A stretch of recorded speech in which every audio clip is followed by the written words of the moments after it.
You are about to hear excerpts from various talks by Dr. Herbert M. Shelton, arranged to introduce the subject of natural hygiene. The complete talk from which each excerpt has been taken is available on a separate cassette. If I can make you understand that there never was a disease, acute or chronic, that was not the logical evolutionary outgrowth of causes, almost all of which lie within your own voluntary control, I will have placed in your hands a knowledge that will save you much future suffering and expense and will also prolong your life by years. The sooner we all learn that we can have health, but that we can have it only on nature's own terms and cease trying to achieve it on any other basis, the sooner will we emancipate ourselves from the great sea of sickness in which we now exist. The present method of treating gastric ulcers is to give analgesics, antacids, and various other drugs, sippy diets, bland diets, feed every 2 hours during the day and night, operate after they've cured the case 9 times, and then take out part of the stomach, and then the next year take out the rest of the stomach. I have patients that recovered by hygienic means as far long ago as 30 years that are still free of ulcers. I've had patients, I had one that had an ulcer, been suffering with ulcers for 30 years. I've got one in my place now, came in from Chicago that had ulcers for 15 years. He's free of ulcers. He is recuperating now from a lengthy fast. He has no ulcer. If he takes care of himself as he's instructed in the health school, he will remain free of ulcer for the balance of his life. Colitis, so-called mucus colitis, and ulcerative colitis both get well equally as well and almost as rapidly in a fast as does the gastric ulcer. Now, after you're well of these things, if resting, mental, physical, and physiological resting, have enabled the body to restore the integrity of its tissues and restore its functioning efficiency, then if you will live correctly thereafter, you will not again build your trouble. We build our own diseases. We are the architects of our own miseries. We have been taught for so long to blame our troubles on God, on devils, on demons, on the stars, on germs, on viruses, on everything but our own selves, that we don't like to assume responsibility for our conditions, and yet we are responsible.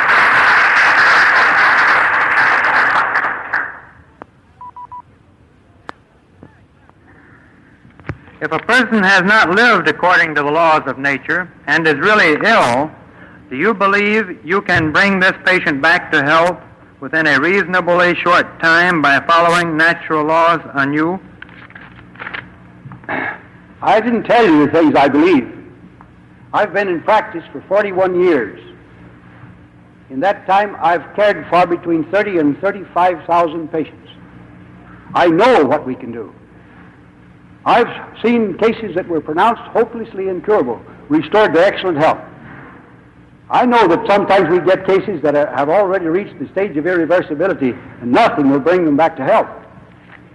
But I also know that before they reach that stage, they can all be restored to health if they will adopt a hygienic plan and stick to it. How can you replace antibiotics with your method? We don't want to replace them. They are the efforts to replace nature's own methods. Our methods, the hygienic methods, are the originals. They're the ones that man used, and all the animal kingdom used. They're part of life, as I tried to point out. Any effort to use anything else is the effort to replace the normal ways of life with abnormal ways. The wholesome ways with the unwholesome. The non-toxic with the toxic. The antibiotics are simply toxic substances. That very term antibiotic means opposed to life. And while they try to make you think that they're opposed only to bacterial life, they're also opposed to cellular life.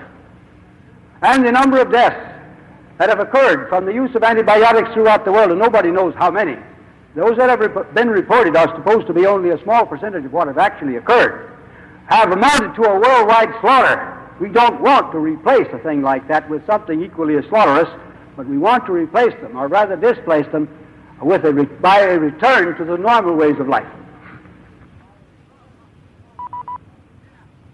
Making it possible for me to come to you with what I believe to be one of the most important messages that can be brought to anybody. The most important thing that I want to impress upon you this evening is that health or disease may be ours by choice. Now, what do I mean when I say that these may be yours by choice, either the one or the other? In the past, you have been taught to believe that whether you were well or sick was more or less a matter of haphazard. If you were well, you were merely fortunate. If you were sick, well, then you were unfortunate. It was a thing over which you had little or no control. So when you became ill, you sent for a physician or a doctor of some kind to treat you with one kind of treatment or another. If you recovered, he was a great doctor. If you died in spite of his efforts to save you. This is about the sum and substance of what you have been taught in the past. You might avoid, according to the teachings, certain diseases by having yourselves vaccinated or inoculated. But they only have vaccines and serums for a very few of the illnesses from which man suffers. So they promise you immunity only against a few diseases. Actually, they cannot deliver even that promise. There is no greater fraud in all the world than the vaccine and serum practice. But nonetheless, that was all they offered you. Immunity to a few diseases by introducing into your bodies, through your skin, substances taken from diseased animals or substances made by culturing and perhaps killing microbes and giving you a dirty soup made up of microbes that were supposed to be the cause of one disease or another. Smallpox vaccine is nothing except pus taken from festering sores on the abdomen of a previously infected cow. And all they do is to give you a pus infection, making you nice and sick, giving you a very sore arm with enlarged glands and fever and malaise, and sometimes much worse trouble. And they promise you that as a consequence of making you ill, you will thereafter be proof against a worse illness. In other words, they promise to prevent a big disease by giving you a little one.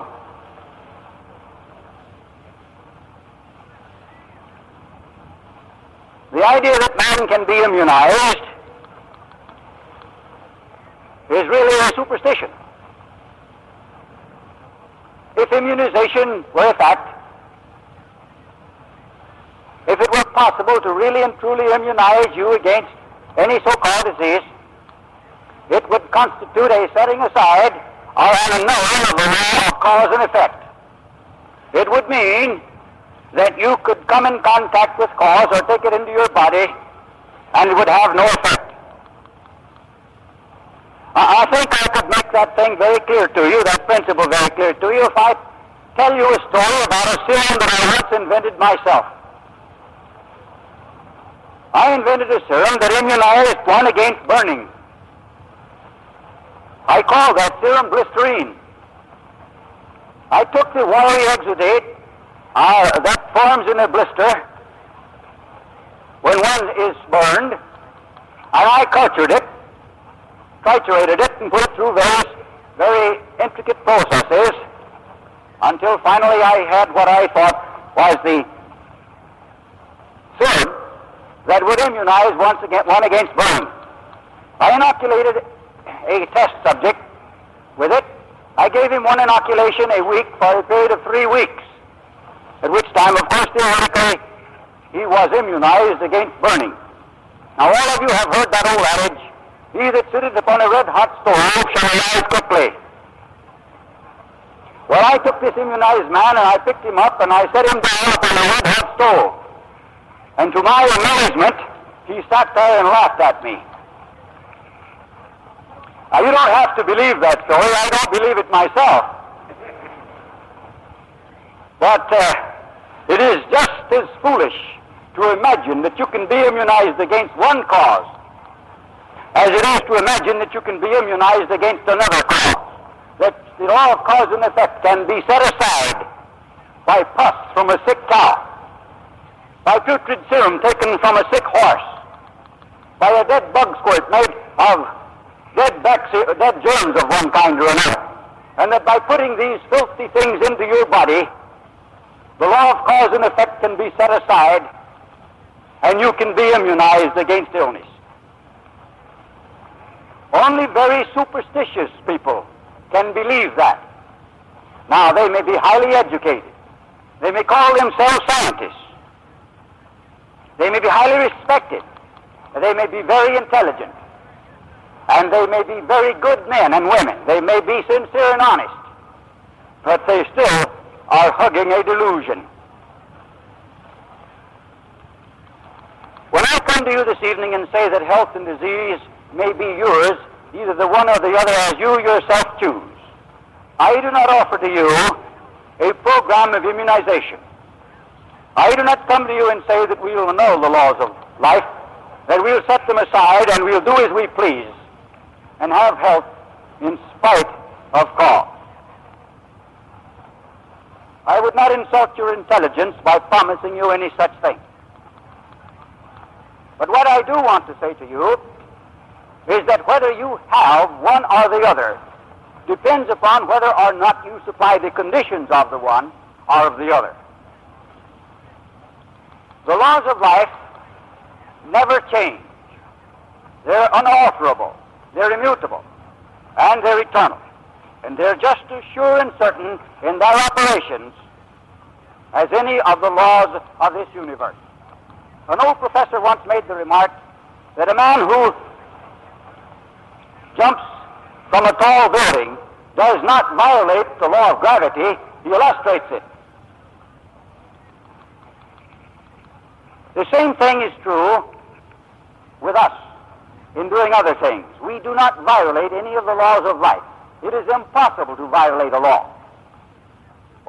It is only possible that we illustrate them. The same chemical affinity that preserves a stick of dynamite under one set of conditions explodes that stick of dynamite under a change. Then I don't have to do so good. I judge from the remarks of the chairman that not all of you are members of the Rochester Natural Hygiene Society. Perhaps you do not even know what hygiene is. Oh, I know all of you have been to school and you've learned the things that were called hygiene in your school books. You know how to brush your teeth and how to wash your hands and take a bath occasionally, at least every Saturday night. You know those things. And that's what you learned as hygiene in high school and in grade school. But that is not what we mean by natural hygiene. And I might say that all the hygiene there is natural.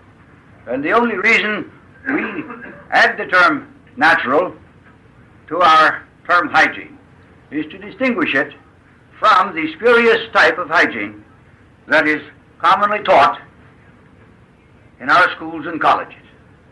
At the time the system known as the hygienic system came into existence more than 130 years ago, attention to hygiene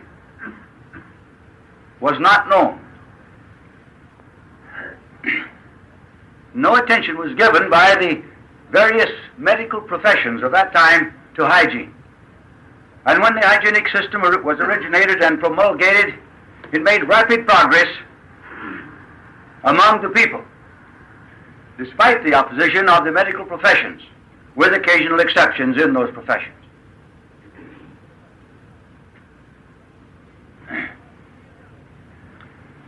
It grew to such an extent that finally the medical profession began to take cognizance of the value of hygiene. And would you believe it, that sometime between 1880 and 1890, the first medical college in the world put in the first chair in hygiene in the college. After nearly 3,000 years, they began to give a little attention to hygiene, but they perverted it. So we found it necessary to add that word natural and make it natural hygiene in order to distinguish it from the spurious type or the perverted type that is commonly taught. Hygiene is the intelligent use of the primordial requisites of life in the care of the mind and the body, both in health and in sickness. Now, it is a basic principle of hygiene that while there are normal requisites of life that the sick organism may not be able temporarily to make use of, there is never a time in life, sick or well, when it can make use of substances and influences and agents that it does not need and cannot use in a state of health.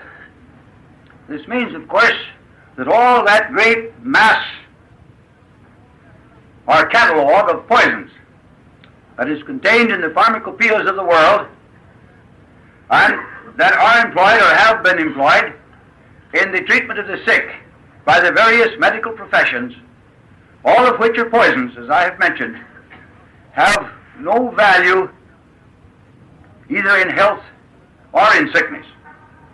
We know very well that if you give them to a well man, they make him sick.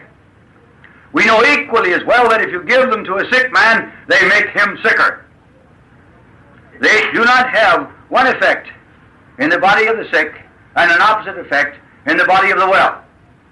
They produce disease or cause disease under all conditions and circumstances of life. When introduced into the body must resist them, it must expel them, and it must repair damages. And the processes of resistance, of expulsion, and repair that follow the ingestion of these poisons into the body have in the past been mistaken for the actions of the drugs. I am quite sure that every one of you have used the expression many times in your life in speaking of some particular drug that you took, let us say, for constipation, that drug acts on the bowels. Actually, the action is on the part of the bowels, and the action is intended to expel the drug. It is an expulsive effort. The drug is just as inert when taken into the human digestive system as it is while still in the box or bottle on the druggist shelf. It can no more act in the human stomach or in the human intestine or in the human colon or in any other part of the human body than it can act in box or bottle. Its chief characteristic, as any physicist will tell you, is that of inertia. And that is simply the power to do nothing. And that's what it does.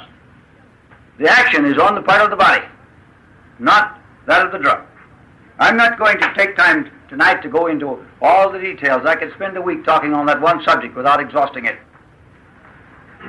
I want to come down to the subject of hygiene proper.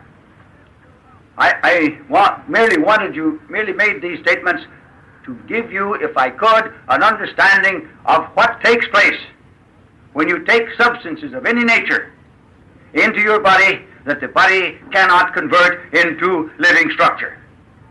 Only those substances that can be converted into living structure are food, and all other substances, if taken into the body, are poison and must be expelled. And that expulsion requires the expenditure of precious life energy, so that the more of those things the patient is given, the less are his chances of recovery.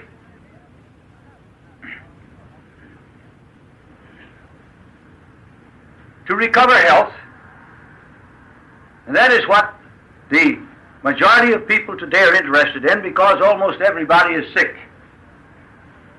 Only they do not know exactly what they are interested in. They know that they would like to be well. but they want somebody to make them well. If somebody could bore a little hole in their head and put a little funnel in there and pour health into them, they'd be very happy to pay good prices for it. But health is not to be obtained by any such process or any process analogous to it.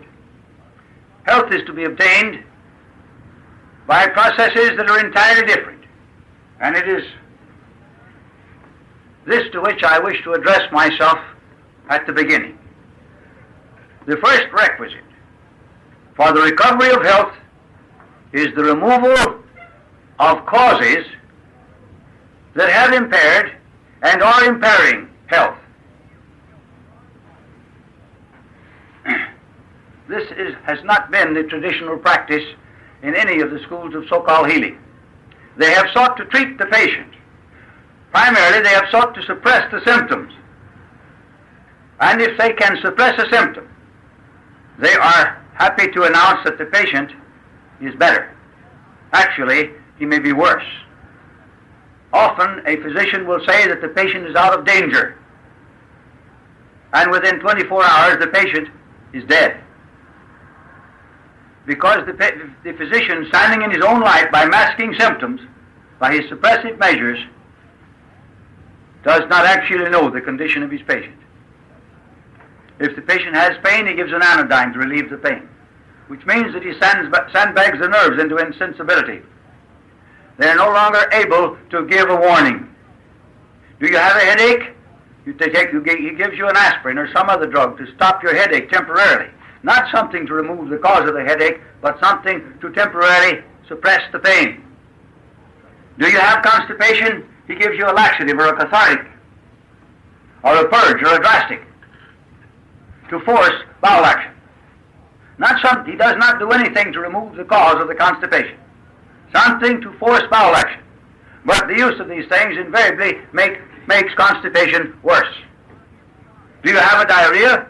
Then he gives you something to check the diarrhea. Not something to remove its cause, but something to check it, such as opium, for example, which will check bowel action. Or if he does not give you a drug to temporarily suppress and palliate your symptoms, he likes to cut upon you. He chops off your toes to cure corns. He cuts off your head to cure headaches. He takes out your appendix to cure appendicitis. He takes out your tonsils to cure tonsillitis. His idea is that the proper way to cure a diseased organ is to remove the organ and destroy it. Now, there are certain organs that can't be removed without resulting in instantaneous death, so he doesn't attempt to remove your brain or heart. So far as the brain is concerned, most people could possibly let theirs be removed because they don't use it.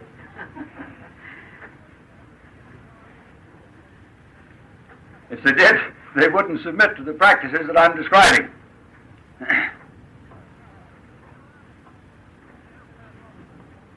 You go for operation after operation. For example, a year ago, a little better than a year ago, a friend of mine underwent an operation for an ulcer of the stomach.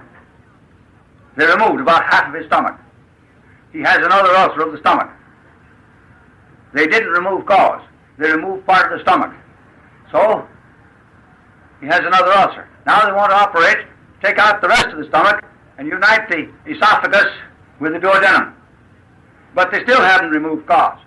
If they do that, there is nothing to prevent the development of a duodenal ulcer, which will call, of course, for another operation. The surgeon is rarely satisfied in a given case.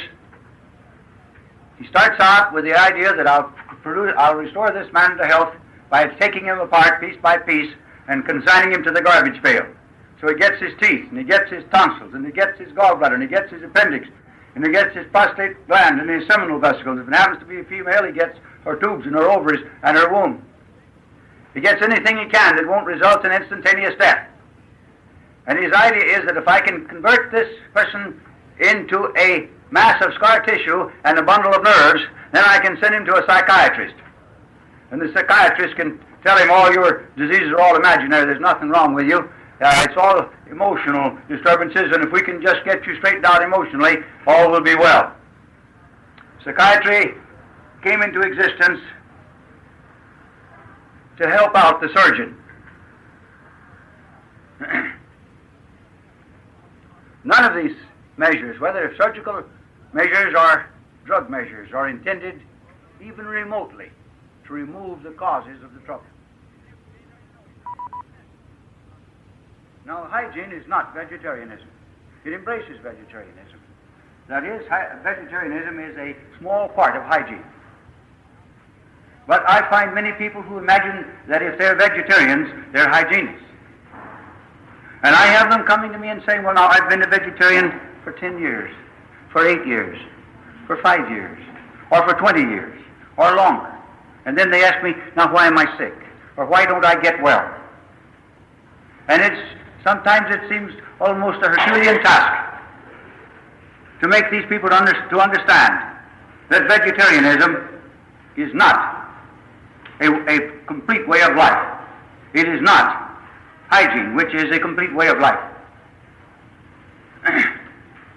Hygiene is the intelligent application of all of the primordial requisites of life in the care of both the well and the sick. It has nothing to do with strict diets, and there are many of these being offered to the public today. It has nothing to do with treatment devices and methods of various kinds. Hygiene is not a therapeutic system. Hygienists are not engaged in curing disease nor in selling cures. I know that when the question period comes this evening, and I get your questions up here and we start to read them off, I'm going to get many questions that will run about like this. Will hygiene cure arthritis? Can I cure a tumor of the breast without an operation? Other questions of that kind are going to come up with that word cure in it. Now, if you're a genuine hygienist, you have gotten away from the ancient belief in cure, which belief originated with the ancient shaman. And the ancient shaman was identical with the modern voodoo practitioner. Shamanism, voodooism, medicine, they were all one. And it was the ancient shaman or the ancient voodoo practitioner that conceived the idea that disease can be cured or that it should be cured. Hygienists are not interested in cures. I never cured anybody in all of my life, and I hope that I never deteriorate to the point where I attempt to do anything of the kind. I have no cures to offer, no cures to sell, neither here nor in my institution in San Antonio. It's crowded at all times with people who have had all kinds of cures. They've been through the cures of the various schools of so-called healing. They've had drugs and serums and vaccines and x-rays and radium and surgery. And they've had Christian Science and various other types of cure. And if those things had been successful, they wouldn't be at my place. As a matter of fact, if those things were successful, I would have starved to death a long time ago. But they keep filling up my institution. And I never cured one of them. Although they come there as scraps and derelicts, they come there as a last resort, and they do get well. Not because I cured them, and not because anything I did for them or to them cured them. I'll explain what happened as we go along. I want to discuss for you this evening, first, the means by which health may be restored. Then I will go from there to point out to you how it may be maintained, not by the few, but by the millions. How you may have high-level health, not just mediocre health, not the kind of health that you say is tolerable. Oh, we can meet people on the streets in the morning and say, "Good morning, Mr. Jones, how are you?" Oh, and he'll say, I'm feeling fine. He probably had an aspirin before he left home.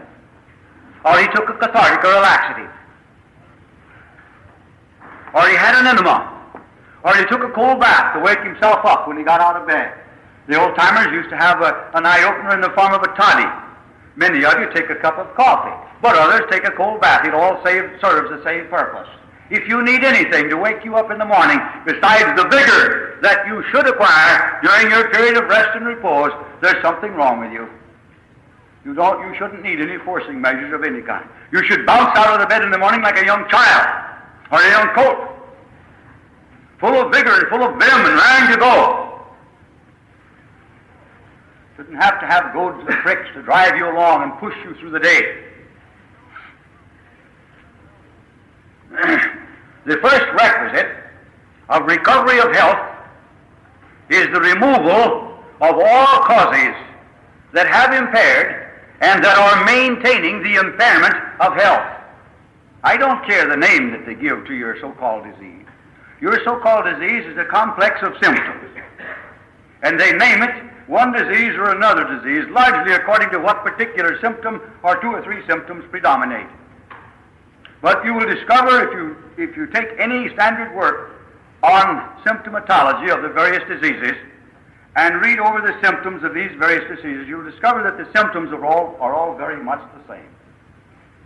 Imagine the number of diseases in which you have fever, a coated tongue, a bad taste in your mouth, rapid breathing, rapid heart action, pain somewhere in the body, constipation or diarrhea, or the one alternating with the other. Imagine the number of acute diseases that present these symptoms, and they're distinguished one from the other by one or two other symptoms. It's a mere complex of symptoms. You're sick, in other words, and it's sickness you're dealing with, whether it's an acute disease or a chronic disease, and these names are used to becloud and confuse both you and the practitioner. So I do not care the name that is attached to your trouble.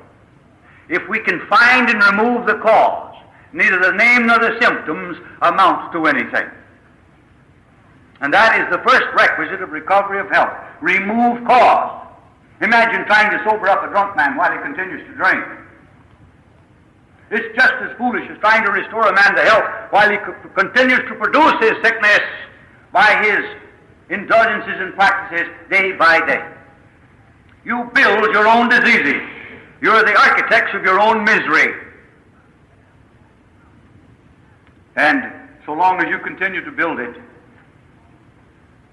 the man who comes along and says, here, by removing your tonsils, or by pulling a teeth, or by taking out your appendix, or by excising your ovary, or by taking this pill, or shooting a little penicillin into your bloodstream, and ignoring the causes, I can restore you to health. That man is practicing voodooism. He may be highly scientific. He may be a university graduate. He may be regarded as one of the leading scientists of the world. It doesn't make any difference. There's as much voodooism in the minds of scientists today as there is in the minds of the layman. Our civilization has not yet been enabled to divorce itself from its ancient heritage of voodooism.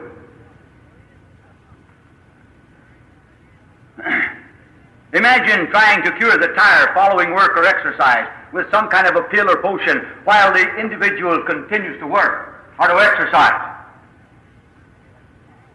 Imagine trying to restore potency to a sensualist by dosing him with a gland extract and permitting him to continue his sensual practices. Or trying to overcome the effects of gluttony with a pill or a potion of some kind or another while the individual continues to hog it. Imagine giving a patient a pill to cure the effects of worry while the man continues to worry himself into the grave. It is not possible to remedy troubles without removing their causes. For this reason, so long as the cause is present and is operating, it will continue to produce its effects. Now, hygienists insist that it is more logical and more rational to study causes and effects than it is to seek for cures.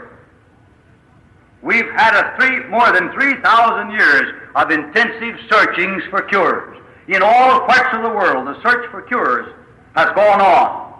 I once counted the number of cures for the common cold that have been discovered since the first shaman, sometime before the dawn of recorded history, discovered the first cure for a cold.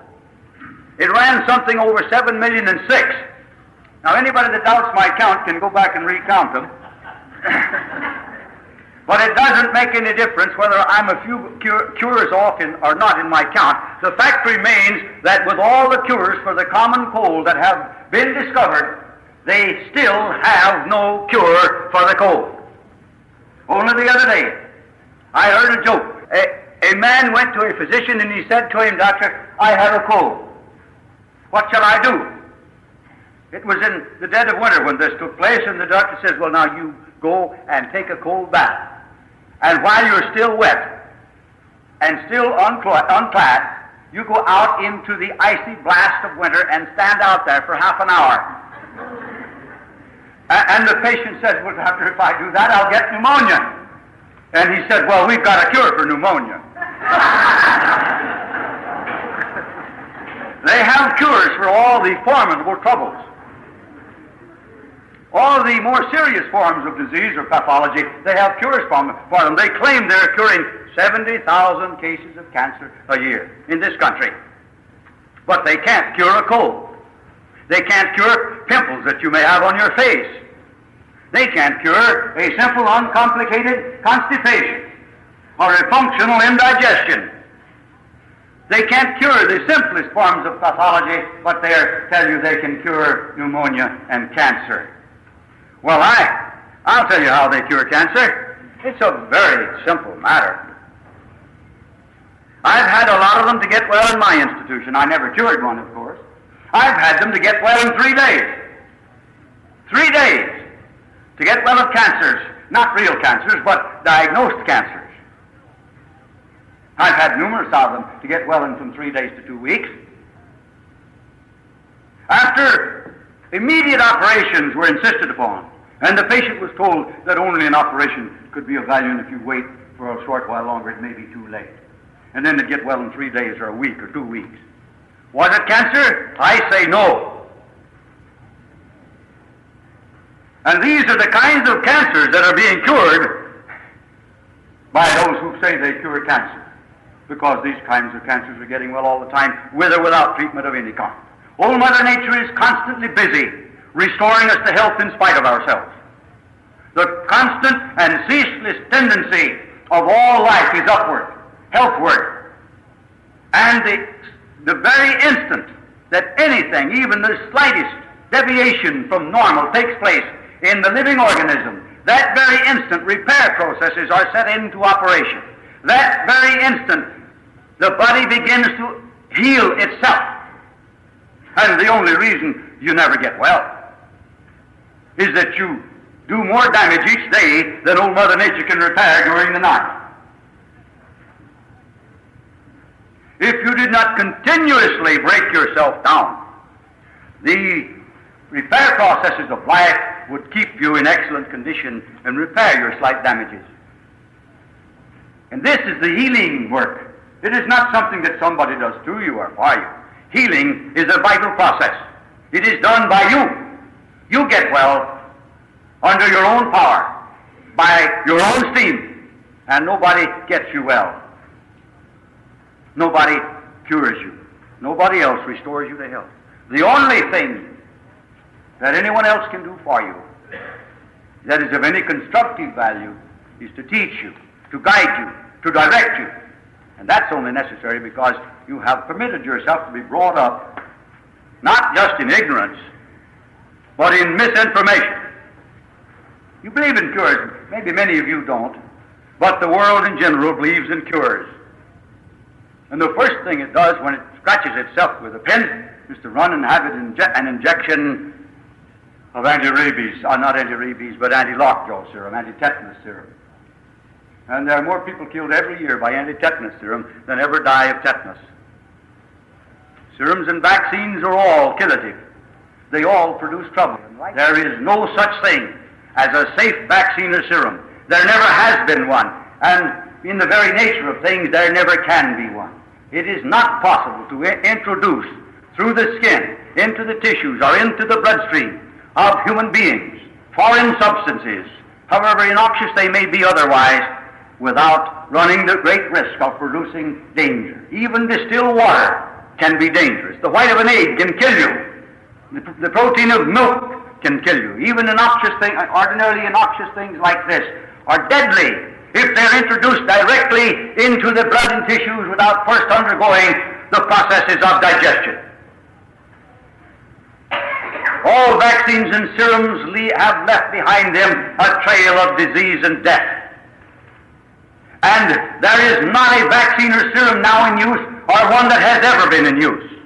From more than 3,000 years ago, when they first began to use them, I mean the medicine men of savage tribes used vaccines and serums long before our so-called scientific physicians took up the practice. The first vaccine used against smallpox, for example, was made from the zebu cat, which is a form of cow or cattle that lives in India, and was used 1500 BC to prevent smallpox. There has never been a vaccine or a serum that has ever prevented disease, any disease that it has been given to prevent. With this exception, all of these vaccines and serums have killed many people. And these people that have been killed have been saved from further disease. They have been protected by the immunizing potency of death. That's the only time a vaccine or a serum can prevent disease.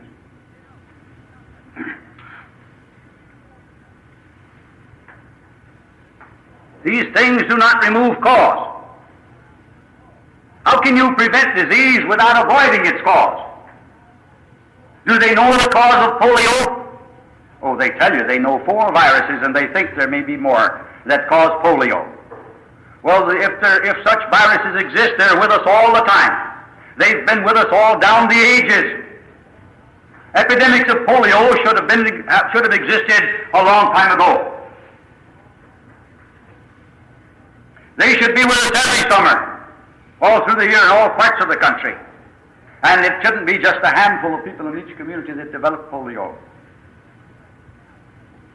We live in a notion of these viruses, if they're genuine articles. I think they brought viruses into existence merely to save the tottering germ theory. They had so many diseases that they couldn't find a germ for, that they had to have something to save it. Now, the word virus is a very old word. It goes all the way back to the Sanskrit. In French, in Latin, and in Sanskrit, also in Greek, as well as in English, it has always meant poison. Any poison is a virus. But they give you a virus today as though it were a living organism. In one breath, they'll tell you viruses are not living organisms. In the next breath, they're talking about them as though they are living organisms. They tell you that they're shooting dead viruses into you to prevent polio. I do not know just how a dead virus can prevent live viruses from doing their work. But the medical profession probably has some kind of an explanation. To avoid polio, or to avoid any other disease, it is necessary to avoid the causes that produce it. And the idea that you can be immunized against disease, that is, that you can be made disease-proof, is an idea that, if it were true, would involve the suspension of the law of cause and effect. Are any of us here this evening foolish enough to believe that the law of cause and effect can be suspended?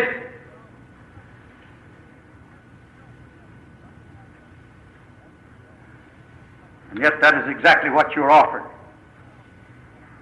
God didn't make you disease-proof, and when the physician with his little squirt gun or his vaccine point tells you that he can do a better job than God did, send him around the corner to the booby hatch, where he really belongs.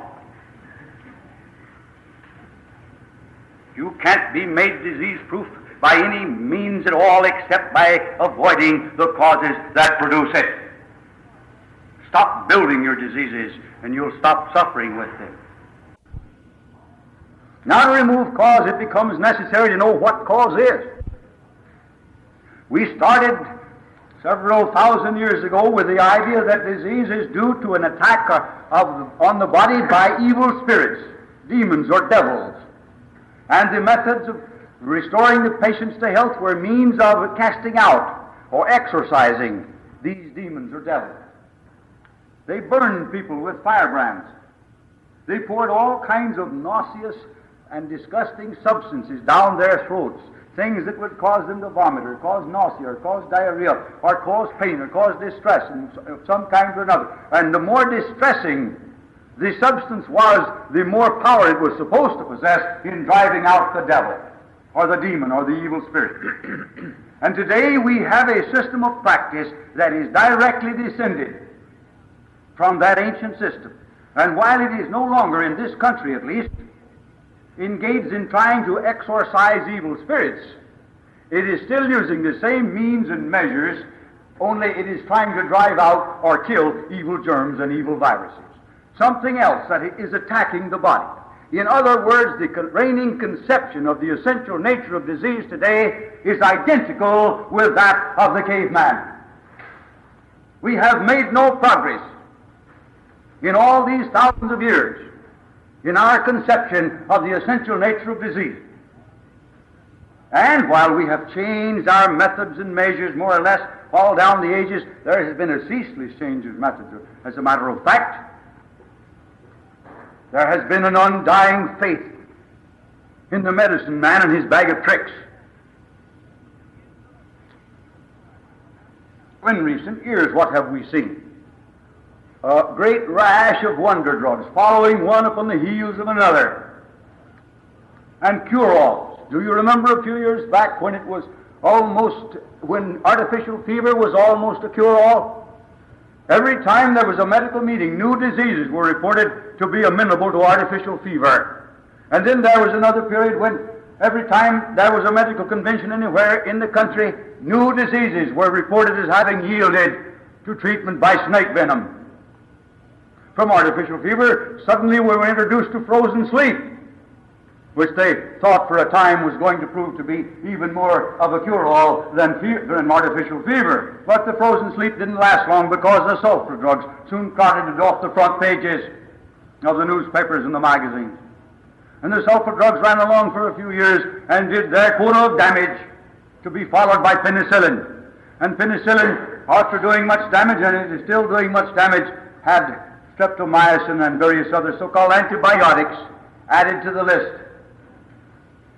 And the only reason that the antibiotics have not been discarded, because not only because they have proven to be complete failures, but also because they have proven to be very damaging, the only reason they have not been discarded is that their researchers haven't been able to come up with something else equally as sensational. What is antibiotic? The word means opposed to life, and they definitely are opposed to life. Until the researchers come up with something else. Where they'll find it, I don't know. They get all these things out of decaying vegetables, out of rotting manure, and out of other nice places of that kind. They get their antibiotics from such sources. What they'll get them from now, I don't know. For thousands of years, they've been using all the dregs and scum of earth and sea to pump into the human body and to pour down the protesting throats of sick people in an endeavor to cure disease. They once had an adage in Latin. They still follow it, even though they don't use the adage. And I'm going to give it to you in English. Where there is poison, there is virtue. Where there is poison, there is virtue. And as a matter of fact, right here in these United States, in the middle part of the last century, the leading medical man and medical authority or medical author in this country at that time, a professor in one of the leading medical colleges, uttered the statement more than once, "Our strongest poisons are our best remedies." And that's all they're using today. They poison the sick to make them well. Why are they poisoning the sick? Because they're carrying on a warfare against attacking entities. Tomorrow morning you'll pick up your newspaper and you'll probably see on the front page, and if it isn't on the front page, it'll be somewhere over in the other pages, that some prominent citizen died of heart attack. He died of a heart attack. Now, the news item will not explain to you whether the heart attacked the individual or whether he attacked his heart. But anyhow, there was some kind of an attack. There isn't any such thing as disease floating around in the air or hiding in the obscure corners to pounce out upon you unawares without provocation on your part. Disease is of and by the body. It does not exist apart from the living organism. It is not an entity. It has no independent existence. There is no attack, and there is nothing to attack or to be attacked. This idea that disease is an attack also comes down to us from the days of ancient shamanism. Only in those days it was an attack by an evil spirit. Now, before we can remove cause, we must know what cause is. And if we're foolish enough to believe that these things represent cause, then we will permit ourselves to be poisoned, and they'll continue to poison us and to poison us until finally the undertaker finishes a job many years before we ought to die. I'm going to briefly trace for you the evolution of disease, and it is an evolution. To do so, I'm going to make a few statements that perhaps will seem to you dogmatic, but I haven't time to explain all of these things in detail in one lecture, so you'll have to either accept them as I present them or reject them as mere dogmas. That's up to you. To begin with, let me explain to you that nerve energy, whatever it is, and I don't know what it is any more than you do. And I don't know whether we'll ever know what it is or not. It doesn't make any difference. We don't have to know what it is. Nerve energy is functioning power. And the efficiency, the functional efficiency of our body depends at all times upon the amount of nerve energy that we possess. Now, nerve energy is not a fixed quantity. It rises and falls from day to day, from hour to hour, in keeping with our activities, physical, mental, emotional, and otherwise. So that we have more energy at one time or less at another time, depending upon our expenditures and our recuperations. Let me contrast the human body with an automobile to give you a picture of this matter. We have in the automobile burn dimly. In other words, when your nervous batteries are low, when you're enervated, the organs of your body function inefficiently, just as inefficiently as the various parts of your car when your battery has been allowed to run low. Enervation, or a state of lowered nerve energy, is brought on by a mode of living that uses up nerve force in excess of our ability to recuperate it or regenerate it during the hours that we allot to rest and repose.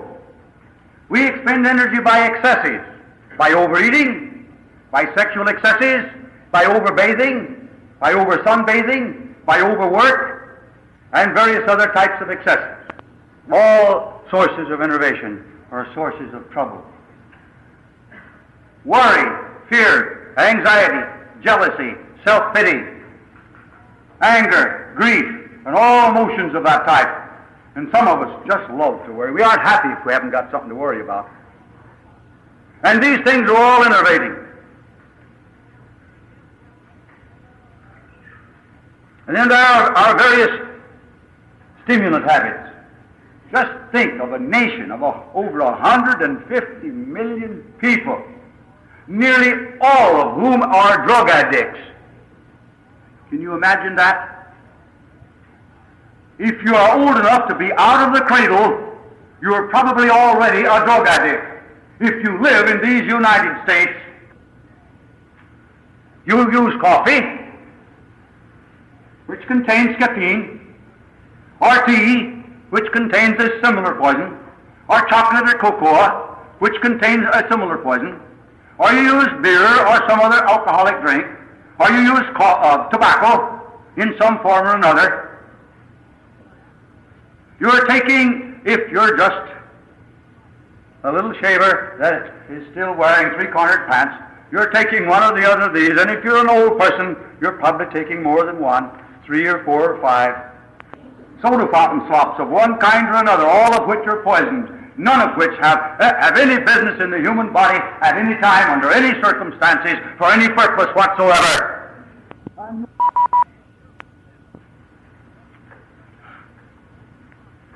These things enervate. These poisons have to be removed from the body. They have to be resisted and expelled. And the processes of resistance and expulsion use up precious energy of life, producing enervation. And the more you're stimulated by them, the more enervated you become. Then there are other drug habits. How many of you carry aspirin in your purses? I know thousands of people do it. And you can buy aspirin today in the hot dog stands. 3 little aspirin tablets in a little cellophane package up on a little card. You can buy them in the hot dog stand. You can get them in the grocery stores. You can get them all over the country, even selling them in the filling stations. That indicates to you how common is the use of these things. You have a headache, and instead of saying to yourself, now, why do I have this headache? What have I done to produce it? What must I cease doing in order to avoid it? You take an aspirin and sandbag your nerves into insensibility. And the sale of the substances of that kind is equally as great. Millions of dollars are made every year from the sale of drugs that are intended to give you a temporary relief from discomfort and distress that follows your indiscriminate eating.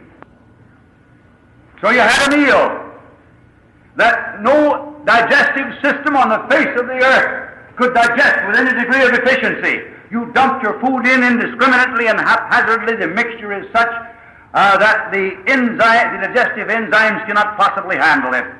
You have no just regard for the limitations of those enzymes. And you dumped your food in such a way that you have indigestion, you have gas, and you have pain and distress and discomfort. So you take a pill instead of reforming your mode of eating. Sometimes all you need to get away from that constant distress after meals is just to change your food combining. The first properly combined meal is often enough to put an end to it. That is, assuming that you continue to combine your meals properly thereafter. Now, wrong combinations of foods are not the only causes of indigestion. Don't get that idea. But what I want to point out to you is that our eating practices are such that they keep us at all times in discomfort and distress. And instead of changing our eating habits, we palliate our symptoms with drugs of one kind or another. And this also is enervating. But it's an evil in another way. It gives us temporary relief from our distress and encourages us to neglect or to ignore the causes that are producing the distress. And that is the evil of all methods of treatment. Even though there may be a certain measure of good in some of them, such, for example, as Christian Science, which gets you away from your fears and worries, it has its good side. But it causes you, if you take it seriously, to ignore the genuine causes of your trouble that it denies even exists. So that is the evil that exists in these things. But we are enervating ourselves by our use of constipation cures and things, drugs to give us relief from our gastric distress after eating, and headache remedies and the other types of so-called remedies. They remedy nothing except the depleted purses of the people who sell them. We enervate ourselves. Then we enervate ourselves with 1,001 other forms of treatment. I remember when I was in college, and we studied massage for a while, and then we began to give each other massage for practice. And I got down on the massage table, and a student got on one side of me and another student on the other. But I'm not coming to that right now. I'm interested in impressing upon you the importance of avoiding all causes of enervation. Because enervation checks function, it lowers function. It lowers physiological efficiency. And among the functions that are lowered or checked is that of elimination. Now the human body is a poison factory. Every living organism is a poison factory. From before birth until the time of death, every action of every cell and every tissue and every organ and every system in your body is turning out waste matter, all of which is poisonous. It is in continuous process of formation in the body. And normally it is as continuously removed from the body by the organs of elimination. So long as these organs of elimination can function normally, they keep the bloodstream and the lymph stream sweet and pure. And the tissues are freed of toxins and they remain healthy. But when the organs of elimination begin to lag in their functions, a certain amount of these wastes are held up in the tissue, in the bloodstream, and they accumulate in the blood and lymph and tissues, producing the condition that we designate toxemia. Now, what is toxemia? It is a condition of self-poisoning, a true self-poisoning, resulting from the retention of body waste. Enervation checks elimination. Checked elimination results in the retention and accumulation of body waste, and that produces toxemia. But elimination also, besides checking excretion, which is elimination, checks secretion. That means that our digestive secretions are inadequate. So we suffer with indigestion as a consequence of enervation. It means that our ductless glands are not doing a good job, so that our nutrition, even after the food is digested and gets into the bloodstream, our nutritive processes are below par, and we're not properly nourished. So we suffer from a condition of partial starvation on the one hand and toxemia on the other. And these two twins, Siamese twins, you can't separate them, these Siamese twins constitute the basic and the universal cause of all of mankind's so-called diseases. There may be other superadded complicating causes, but these are basic, and these are universal. The other causes are more or less harmless in the absence of the toxemia. What matters it if you have a big Thanksgiving dinner? If you're in good health and you're not toxemic, if you have normal nerve energy, well, you may have a little sense of fullness, there may be a little distress, but you'll throw it off and you'll be all right. But if you're enervated and toxemic and you eat that same dinner, you're likely to come up with measles or pneumonia or something else.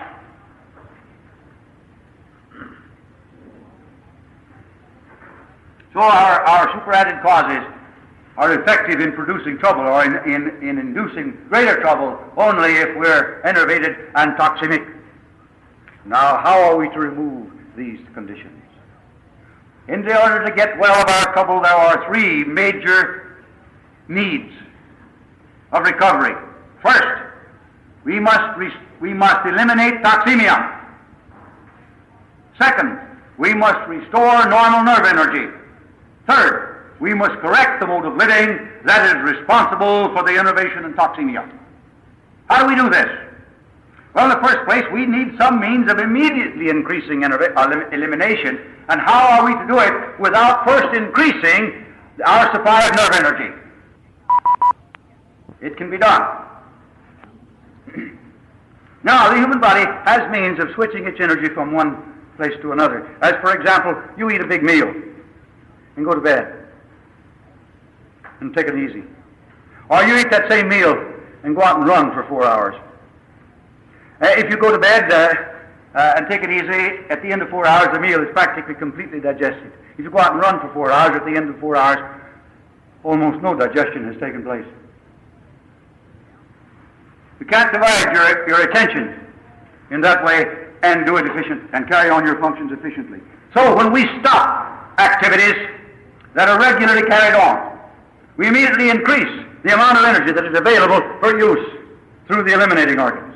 When we stop our patient from working, from running around, walking and talking, believe me, you can sure enervate yourself by talking.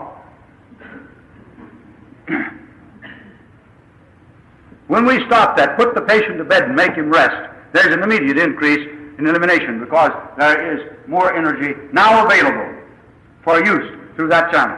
In other words, the energy that is customarily expended in these other activities is now available for use in the work of elimination.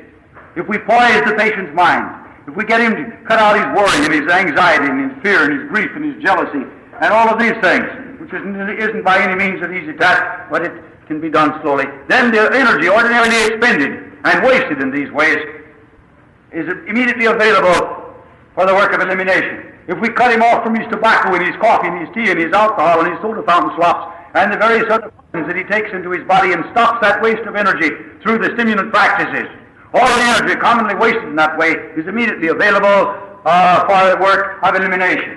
And then, if we stop him from eating, you'll die no before noon if you don't have breakfast, but we stop him from eating. That means that the entire digestive tract, including the liver and the pancreas, along with it, has less work to do. And all the energy commonly expended in handling this huge meal that you spend 8 to 12 hours a day eating is conserved to be used elsewhere.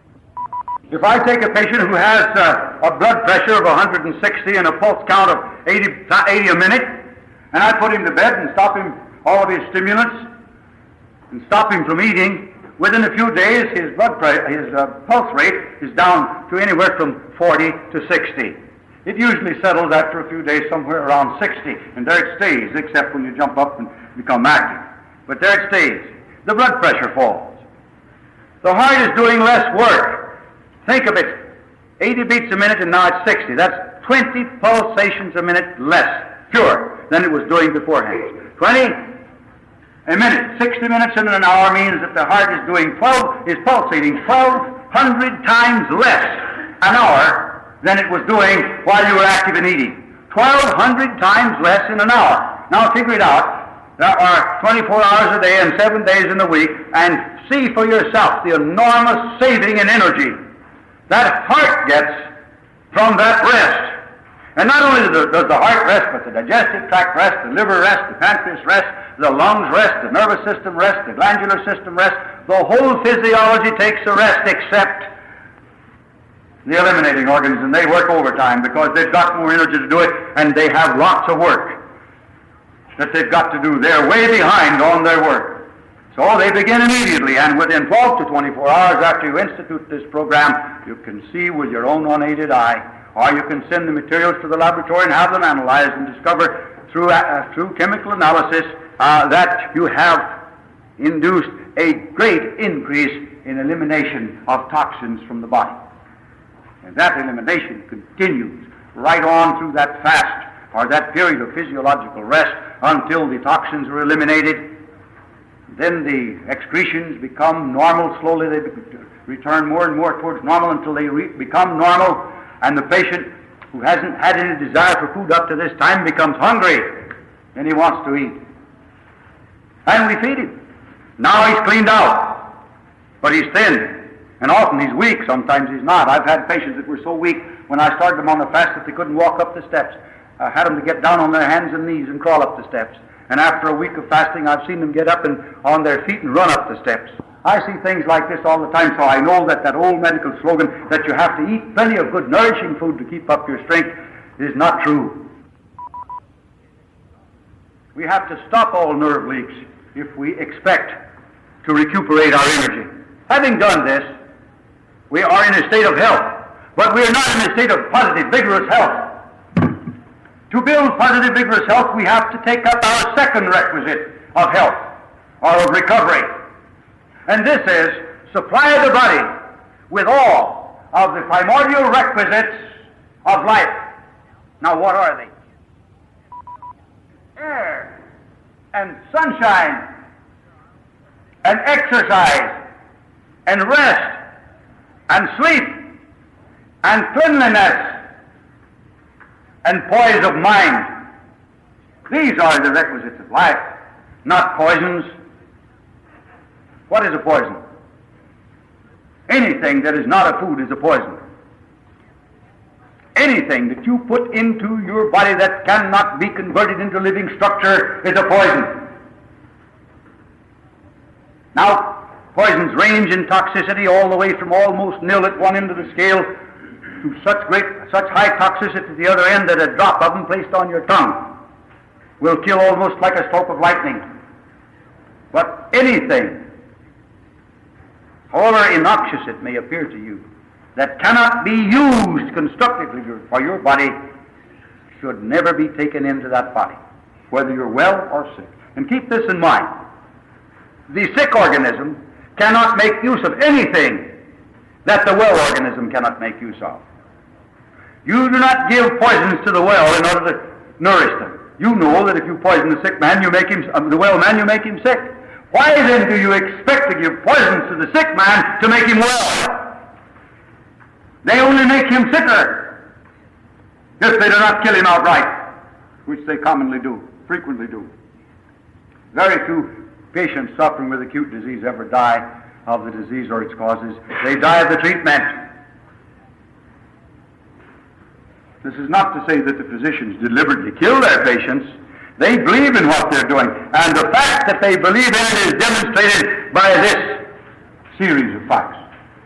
They take the drugs themselves, they give them to the members of their family, and to their friends and relatives. Oh, there are physicians who don't. They don't take them and they won't give them to their families. They know enough about them to know not to, but they do give them to their patients. And then there are physicians who don't give them to their patients. They give them what they call placebos. These things are harmless in themselves, but at the same time, if the patient gets well, he doesn't attribute his recovery to whatever of hygiene that the physician may have employed along with his bread pill or his colored water. He attributes his recovery to that marvelous medicine that the doctor gave him. Now bear this in mind. Everything that you do, everything that you come in contact that is inimical hurts you in just this way. Worry produces enervation. Fear produces enervation. Jealousy produces enervation. Excitement produces enervation. Overwork produces enervation. Overeating produces enervation. Overstimulation produces enervation. Sexual excesses produce enervation. All of these things produce enervation.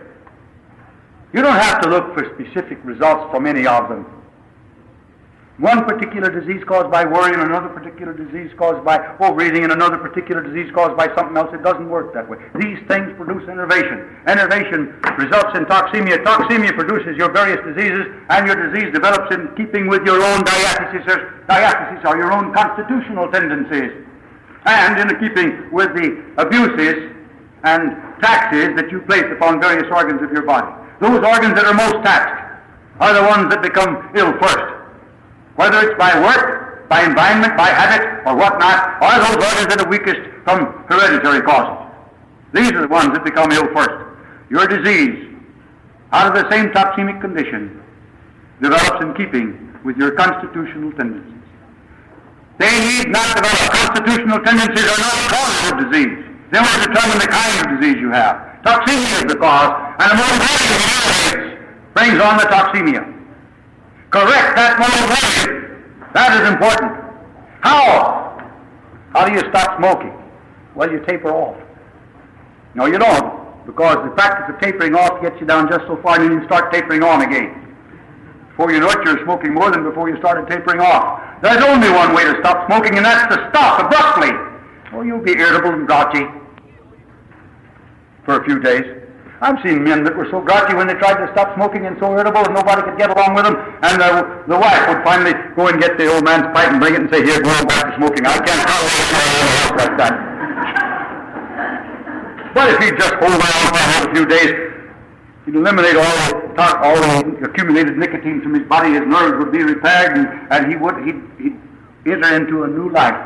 And he wouldn't be grouchy and irritable anymore. As a matter of fact, he'd be more cheerful than he'd been for years. Now, if you want some means of stopping smoking that'll make it easy for you, who worries. It's the sick person who's full of fears. It's the sick person who is anxious. It's the sick person who is emotionally upset all the time. Build positive health, and your emotions will tend to become normal. Now let's sum up what I've said. Healthy life depends upon an adequate supply and due proportion of the primordial requisites of life, which consist of food and water and air and sunshine and rest and sleep and activity and cleanliness and mental poise. Disease is built by a mode of living that uses up nerve energy in excess, thus producing enervation, which checks elimination and secretion, which builds the condition we know as toxemia. And this causes our so-called diseases. Recovery of health involves first a restoration of nerve energy, an elimination of toxemia, and a correction of the mode of living, plus supplying the body with the primordial requisites of health is a second requisite of recovery. And now let me tell you a little story that I believe well indicates to you, or well illustrates to you, what happens when you go to the various cures. If there's inflammation in that, it's perimetritis. And in the heart muscle is known as the myocardium, from a Greek word meaning heart, and muscle, from two Greek words. If the inflammation is in the muscle, it's myocarditis. If it's in the lining membrane of the heart, it's endocarditis. If it's in the investing membrane of the heart, it's pericarditis. And if it's all three of them, it's perimyoendocarditis. And so we go. And we can go on through the body. itis is a little Greek suffix meaning inflammation. So if you see itis, remember that means inflammation. And then the word that follows that precedes it, the part of the word that precedes it tells you where it's located. Now they don't tell you have inflammation of the womb because they can't charge you $5 for that. They say you have metritis. That's worth $5.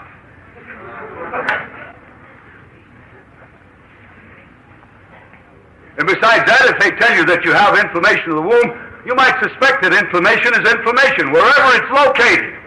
And so it is. It's all the same thing. They've got more than 20,000 diseases. And how do we do it? Let's go down into the lower end of the colon. We get down here, way down on the left side, and we have an S-shaped part of the colon that we call the sigmoid. And right down in the last 2 or 3 inches of the colon is a little part that we call the rectum. Now, when you have inflammation in the rectum, they don't call it rectitis, they call it proctitis. But what I want to bring out is, if you have inflammation of the sigmoid, that's sigmoiditis. Now these 2 parts of the colon are continuous with each other. They're not really parts. They're divided off there for convenience of somebody or the other. There's no line of demarcation between the one or the other. You can't find any line that divides the rectum from the sigmoid. But let's imagine a little hairline that goes around on the inside that divides the two. Now, we get just a 1/16 of an inch over on one side of that little hairline with a little inflammation and we've got proctitis. We go just a 1/16 of an inch on the other side and we've got sigmoiditis. Every quarter of an inch of anatomy calls for another name. And that's the way you get 20,000 diseases. It's almost impossible to imagine how many diseases human beings can have if they just keep dividing them up in little bitty parts like that and giving a separate name to inflammation in each little part. I don't know why we can't divide him up into several million cells and name the diseases after each cell so we can have several million diseases. Think of all the specialists we could have if we had a specialist for each particular cell in the body. They went so far over in London once as to actually create specialists for diseases of the navel. Yes, they did. Specialists for diseases of the navel. Will Rogers once said that he had something wrong with his right eye, and he went to an eye specialist in Chicago to have him look after his eye, and he said, "I'm very sorry, I'm a left eye specialist. The right eye specialist is across the hall there."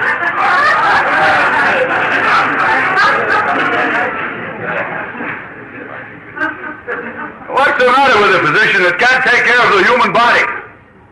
That he has to puzzle it out. One fellow takes care of your eyes, and the other your nose, and another your throat, and another your stomach, and another your womb, and another your big toe, and so on and so forth. When the same thing that will produce inflammation in the little finger on the left hand will produce inflammation in the big toe on the right foot. The same internal condition, the same blood and flesh condition that I've just described to you as toxemia produces all of your troubles. I mean by that it is basic. There can be other and complicating causes superadded to that toxic state. But they're secondary, and they're unimportant in the absence of the primary and basic cause. Now, how do we develop that?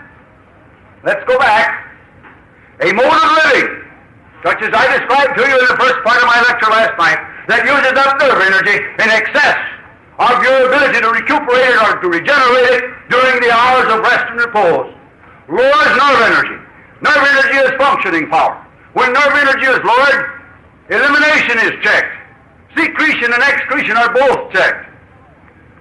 Then we have an accumulation of the normal waste of life in the blood and lymph and tissue. This is what we mean by the term toxemia. I said secretion is checked, as well as excretion. Excretion is merely a more technical term for elimination. When secretion is checked, the digestive juices, among other secretions of the body are not produced in adequate quantities or in proper quality. One of the first noticeable signs of this will be perhaps indigestion. Now, a lot of you people go around suffering with indigestion and don't realize you have it because you have no pain, you have no distress, you have no discomfort. You haven't any symptoms that indicate to you that there's anything wrong. Nothing hurts me, I eat anything I want. How many thousands of times have I heard that? And then a year or two later, the same individual comes back and says, I don't know what's wrong with me, I can't eat anything. Everything I eat turns to gas. What do you think has happened to him in the meantime? He's just become a little more toxemic and a little more enervated. And now his symptoms are beginning to show up. But let us keep this thing in mind.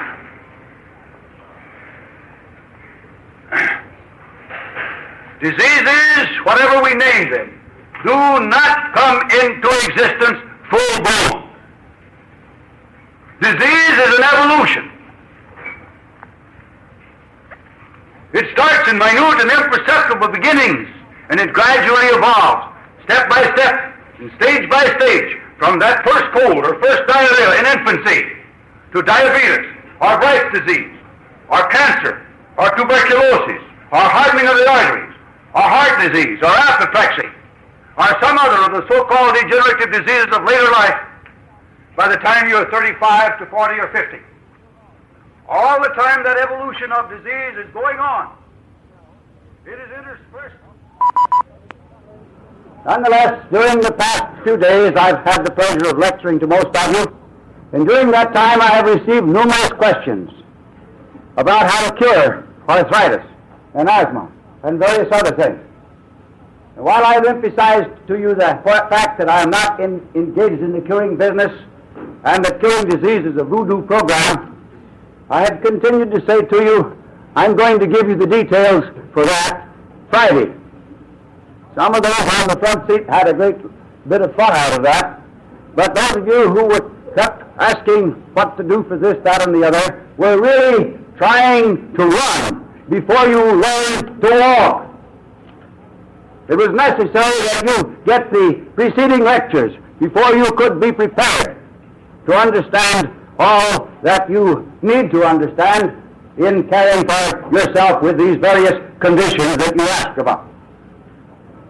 Tonight I want to tell you how you may recover health, provided, of course, the damage to some of your vital organs is not so great that it is beyond vital redemption.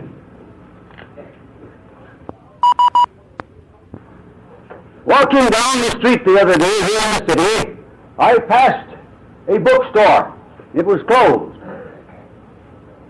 But there were books in the window on display. And I saw one that was entitled, How to Live with Your Allergy. Another, How to Live with Your Ulcer. Another, How to Live with Your Migraine Headache. There were other How to Live with Your Doubles there. They were written by medical men. And I found, as I looked at those titles, there is an open confession of absolute failure. Exploding it by knowing the law and the conditions of its operation. So we too, if we know the laws of life and the conditions for its varied operations in producing its varied and different effects, can produce health and disease at will. I do not intend for you to understand me to say by that this evening that our knowledge of such things is already sufficiently great that we can do all of that to our satisfaction. I do want you to understand, however, that we do know a sufficient amount about the laws of life and a sufficient amount about the conditions of the operations of those laws to produce their various effects, that it is possible for us to live in such a way and to provide such conditions of life under which to live as to provide us excellent health and to maintain that health indefinitely. Life is not, as we have been taught in the past, a matter of haphazard. It is not a matter of chance. It is subject to law, as much so as everything else in this universe.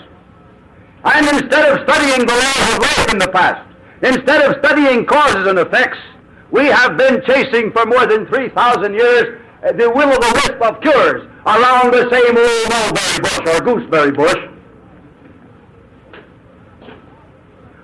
As fast as one cure faded away, we brought on two more.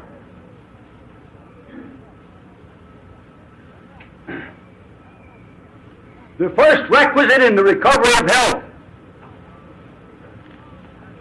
then involves a condition that has been all down the ages neglected by all of the schools of so-called healing. It is this: remove or correct all of the causes that are impairing and have impaired health.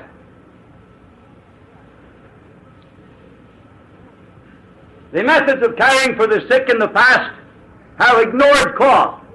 As I explained to you on the first evening you were here, the old methods were simply this: if you had a diarrhea, give something to check the bowels. If you were constipated, give something to force the bowels to move. If you had a headache, give something to sandbag the nerves into insensibility so you couldn't feel the ache. If you have gas and distress, take the Bellans or Alka-Seltzer. Treat the symptoms.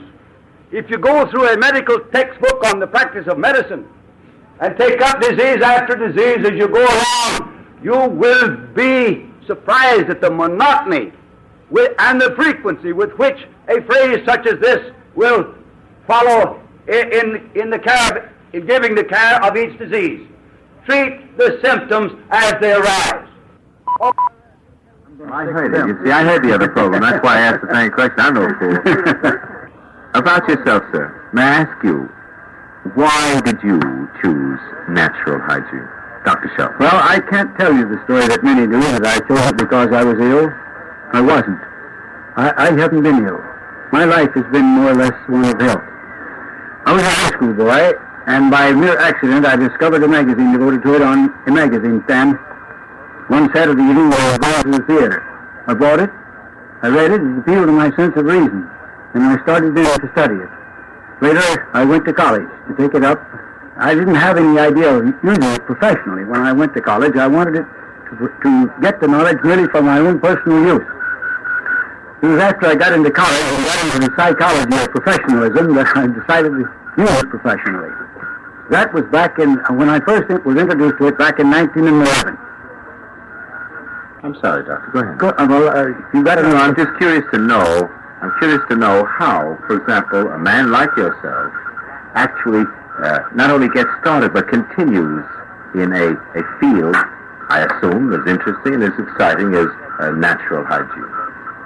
Some of the questions, and of course, that I've been asking through the night for the last 2 hours have been, I hope, a little on the provocative side. Now I'm trying to sublimate my own so-called mean streak. The princess here says yes, yes. No, Dr. Shelton here at Bunny's Corner. For example, why this continued wonderful work, and why not branch in, for example, in so many other fields, men, for example, in psychiatry, branch off into whether it be from general practice or so-and-so down the line. In your own case,